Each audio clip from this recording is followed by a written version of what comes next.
they show the different strikes that are possible from different angles that the fist is necessary to be applied to strike at different regions at different heights. So the first thing you'll notice that Salim does is he checks his distance. And you'll probably see the parallel here from your basic stance. Okay, you'll probably see the parallel now here to the training on the wooden dummy. In the wooden dummy, when you approach the dummy, we actually place our hands onto the dummy to check the distance there.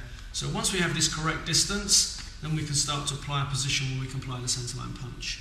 When adjusting your wall bag, ensure that your wall bag is slightly up, because to punch from your own shoulder to even your own head, you're going to be punching up.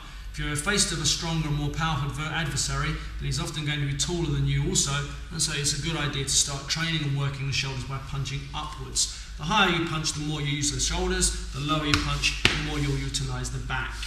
So, using the straight line down the centre of the bag and in the circular area, try and lay both of your fists, each fist independently, the knuckles, using the knuckles directly onto this line. Thank you. So first of all, just lay the fist nice and flat and heavy into the bag. Try to make no impact and try to make no withdrawal of the hand whatsoever. No weight, no strength at all, just laying the weight gradually heavier into the bag. Okay, you can proceed.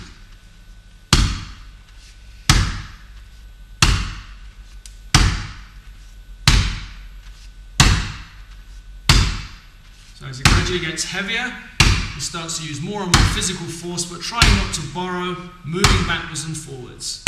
So we're training in the bag, ensure that you don't rock up and down, and you don't move backwards and forwards, borrowing too much from the body.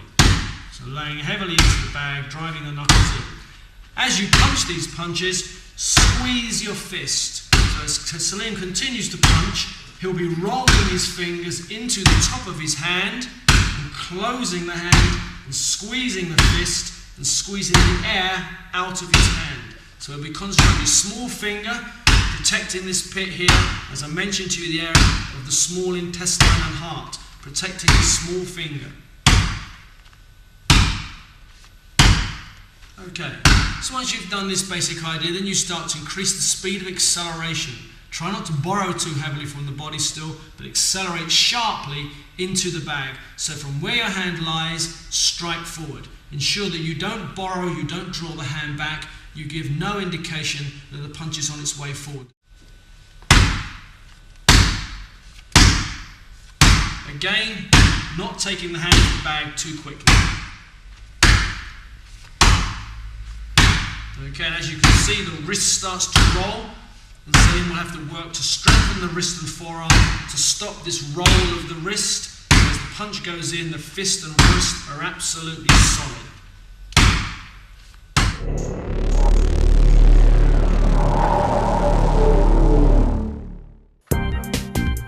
Here, Sifu Paul Godfrey in red is taking the centre line directly, thereby intercepting Roy Quiddington, who is moving from the outside towards the centre. Have some fun with this by breaking up the timing to improve your interception skills.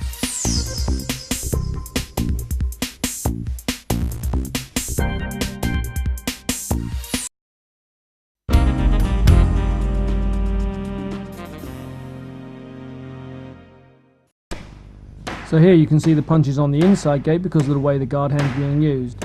With punches to the midsection, the hand is angled at 45 degrees in order to keep the elbow close to the body.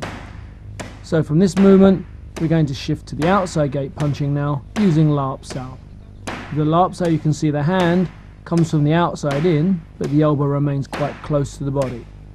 More clearly demonstrated with Gan Sao, where the movement moves from the low-handed position up and around to punch from the outside. This is to prevent you being jammed. On the inside gate turning punch, you can see the body shifting quite clearly into the technique, so the hip and shoulders moving in.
like to do today is just talk to you a little bit about the variations in the chops. The actual application and the emphasis in using the wrist and using the elbow. So first of all, we'll start with the conventional chop. There's two ways to apply this. There's using the elbow, emphasising, and actually hitting heavy. When you hit heavy, you leave your hand forward for a split second to allow some weight transference. The other variation is as you strike, is to use the wrist. So by emphasising the wrist when you strike, you press forward and you turn the wrist out. So you strike, you turn the wrist out, you strike, turn the wrist out, strike, turn the wrist out. The difference is when you strike with a heavy strike, you're hitting in and you get a longer weight transference. With the wrist, you're getting a straighter strike and it drives deep into the bag, and you'll feel that. You'll feel the pressure and you'll feel yourself being pushed off. So, striking in, pivoting on the elbow, making sure that your elbow's up, pivoting in, and of course always moving that rear guard hand. So strike, strike, strike. So you hit. Variation, wrist, wrist, wrist, wrist, wrist. Again, the same thing can be applied with a downward strike. Pivoting on the elbow, again, if you watch, downwards, downwards, downwards. You see there's a slight pause on that. I'm holding it for a split second, relaxing off. And again with the wrist, which is complete opposite. So wrist, wrist, wrist, wrist, wrist. Variation, strike, strike, strike.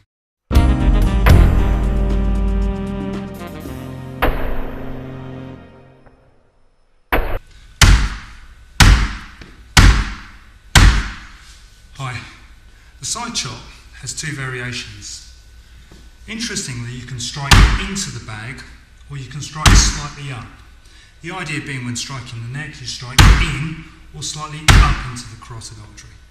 So when training on the bag, one of the things you should look to do is to strike in, trying to keep your hand as flat as possible, making sure that you actually strike with the edge.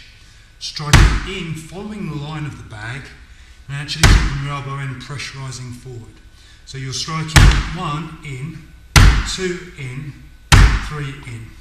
You can take the same idea we had earlier of applying the wrist, strike, emphasising the wrist by pulling it back and priming it, and then forcing it forward. So from here, you can emphasise the wrist driving forward, in, in, in, in, and again, thereby emphasising short distance power.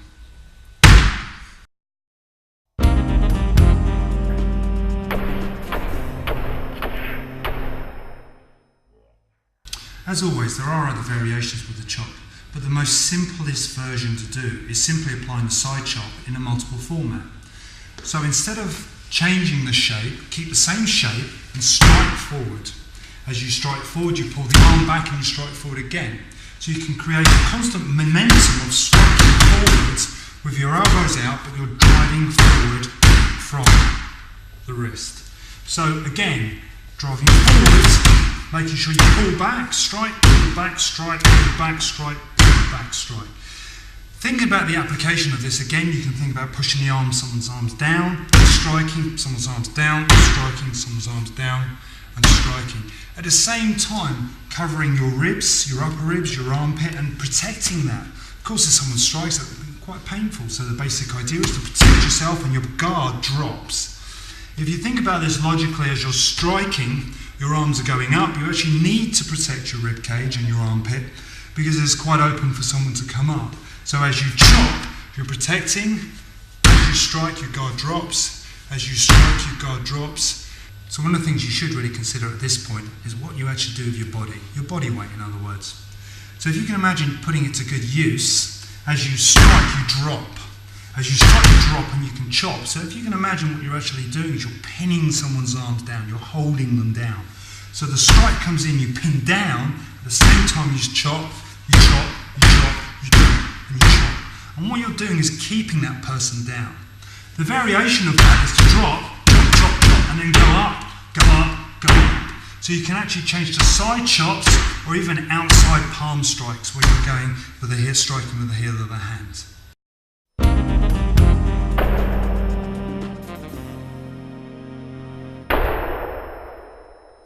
Hi.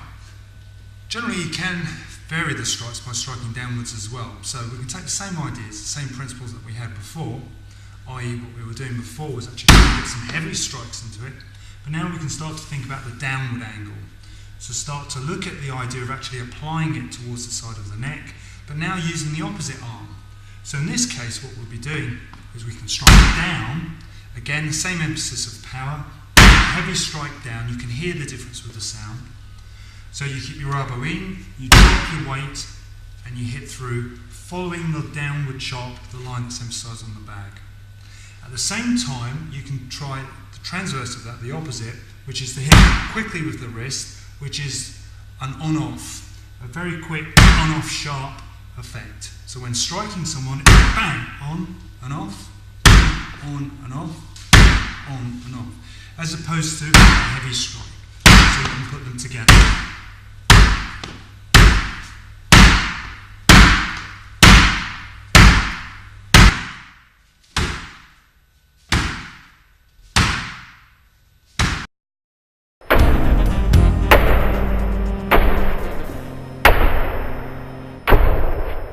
One of the things we have found at our full-time school in Barnet is that most students are unaware that you can actually put this together in combinations. So chops can actually be applied in multiple combinations. They don't simply have to be trained only on their own. What you can do is put them together. So, with that in mind, you can strike down, you can strike up. You can strike down, strike up. Strike down, strike up. You can even strike downwards with a conventional chop along the downward line, and then follow it with the heavy strike we were doing earlier. So you've got the same idea, two angles, striking down, double it up again, same idea with the wrist. So what you can now do is double up the principles, the ideas.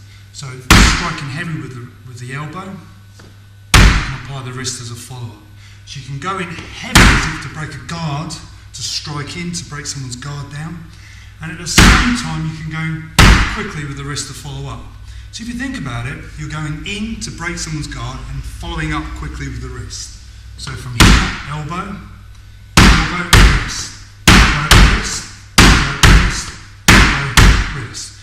And of course, you can do the same along the line, along the side chop line, strike in heavy, follow up quickly with the wrist.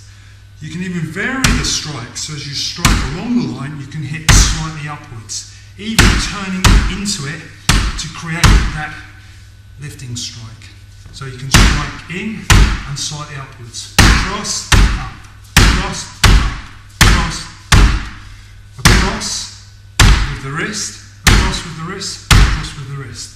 You can even turn, strike, chop, strike, chop, strike, chop, strike. Strike down, reverse. Across, strike down, reverse. And of course the great thing, and this is the great thing most of our students have found throughout our organisation, is putting it together gives you the fluidity of movement. It gives you the ease of applying a chop, a reverse chop to a down chop to a downward chop. So you're getting straight away a multi-dimensional ability to strike. So you can take the throat from one direction to another, to another, to another, to another, and basically keep movements forward.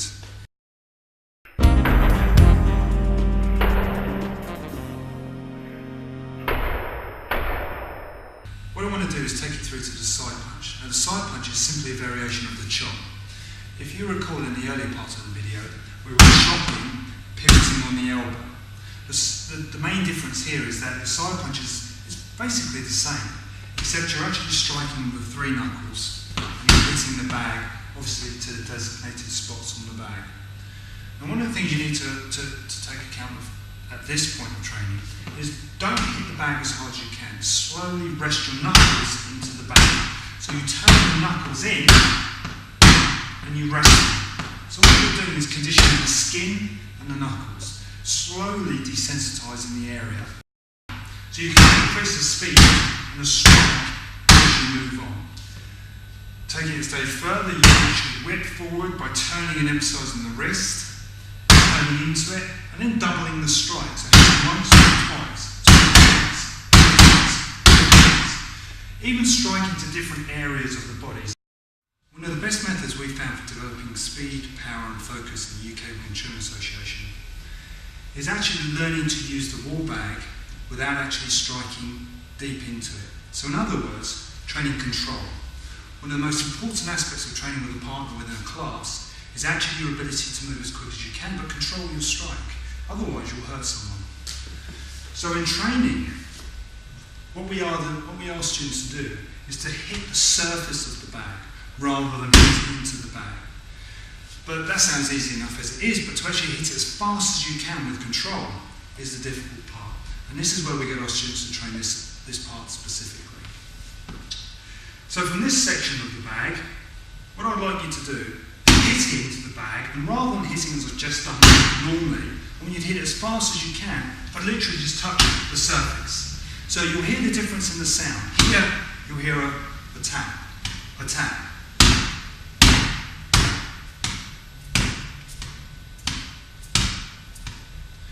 As opposed to a strike. You can hear the difference because the second sound is a thud. You hear it in and it crashes, whereas this version is relaxed. The trick is to go as fast as you can. You literally move as quick as you can, as quick as you can, as quick as you can. And you try to touch the bag and try to increase the level of your contact. So you can hit in hard and then you can decrease it. So you can touch, touch, touch, touch, touch, touch. When applying a side punch, which is a derivative of the side chop from the form, what we find is that a lot of students understand the basic concept that it just moves from the elbow. So from here, you just punch out from the elbow and back, from the elbow and back. So a very simple idea. Guard can go wherever it needs to be. It can go here, here, even low. Imagine someone's coming in low and punch over the top. But its best effect, the side punch, is delivered from a low hand and a slightly higher elbow. So what you want to do is you want to whip the technique out, and that way you'll find you get more weight behind the technique. If a punch can be delivered like this with a certain amount of power, then moving more of the body behind the technique adds to the power. In Wing Chun we have economy of motion, but you are allowed to move a lot. There's no reason why that can't be the case. It takes more strength to move faster, you have to be more explosive, it takes more impetus of energy. So when you're delivering a side punch, there's nothing wrong with stepping into the technique. You may need to, the person may have some reactions.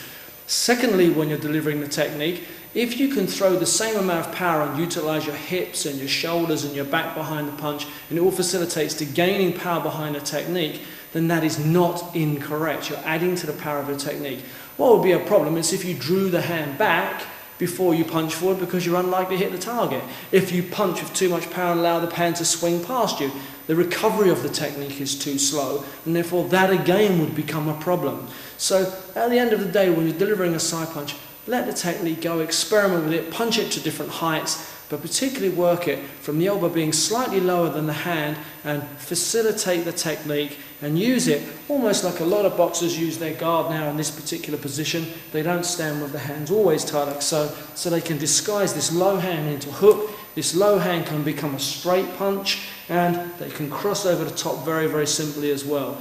This movement is a derivative of what we call Guanzhao and Ganzhao.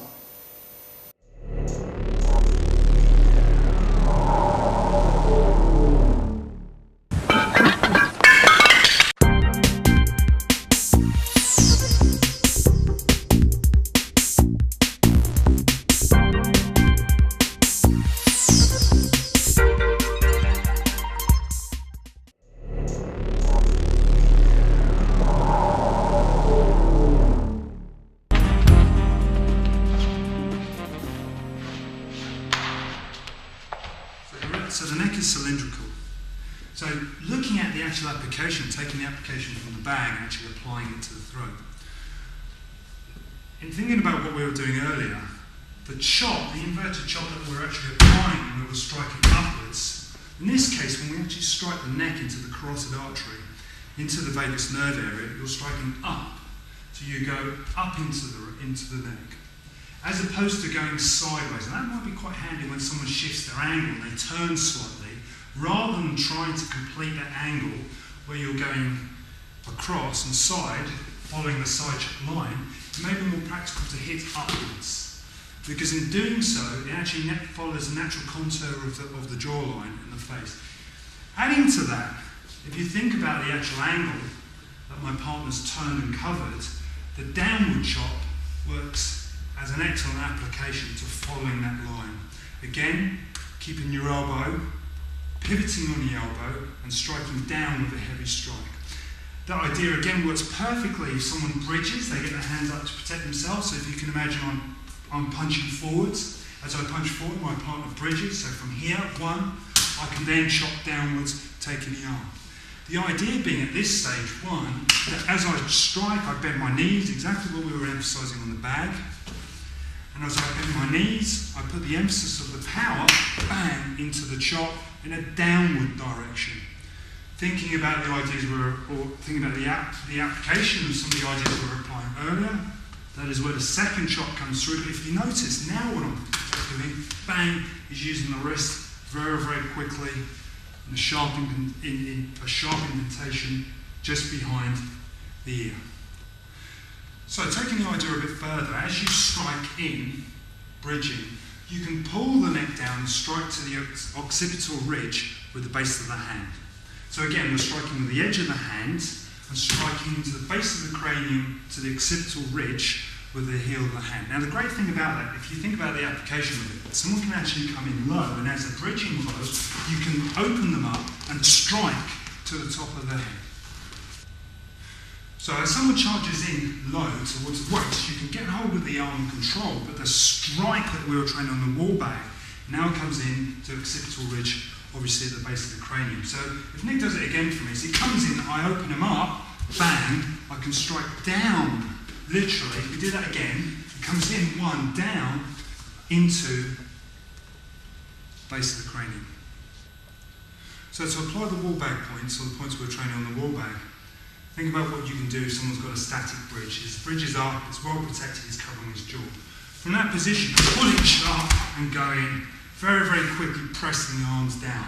So you can pull it sharply, trap the arm down, pressing the elbow down. That was the sync we were using earlier. At the same time, chop up, cover down, chop up, cover down, chop up. So consider the dropping action we were thinking about earlier in the wall bag. One of the points we were emphasising in the wall bag training when applying the chop was to actually drop your weight. So looking at that in actual application, if I've got someone up, standing in front of me with a static guard hand, i.e. with their arms up in a good posed position, I can move in quite quickly and bring the arms down. At that point, I'm covering over, I can chop off. So from this position, one, press down and follow back. That's the most important part. So let's do it again. One, boom, boom, boom. I can go in with multiple chops, pinning down, chopping, pinning down, chopping, pinning down, chopping. If he drops his chin to defend himself, that's the most natural, obvious thing to do, I can chop slightly upwards, angling the hand. Same to the point we were emphasising earlier on the back, where we were striking and turning the wrist up. But what I'm doing effectively, so if Nick drops his chin to defend himself, okay, as I'm doing one, as he drops his chin to defend himself, I can pry the wrist upwards. So I can push the wrist upwards and pry him open. So if I've gone in, got hold of his arms, pressed them down at that point, and gone in with my multiple chops, consider how he would move again. The most obvious way for him to move is for him to drop and swing around. That's when I can start to occupy the centre line.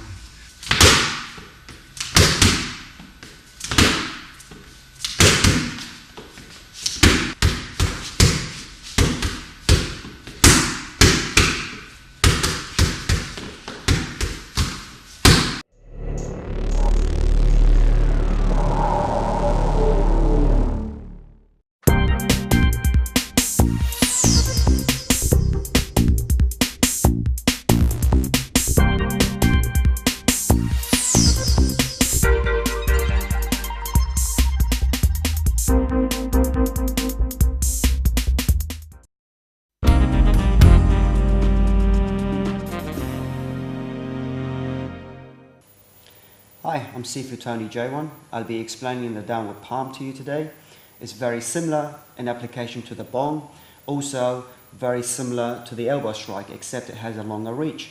What I like about this strike, you can bear your weight down, put in a lot of pressure, a lot of emphasis into your strike. You haven't got to worry about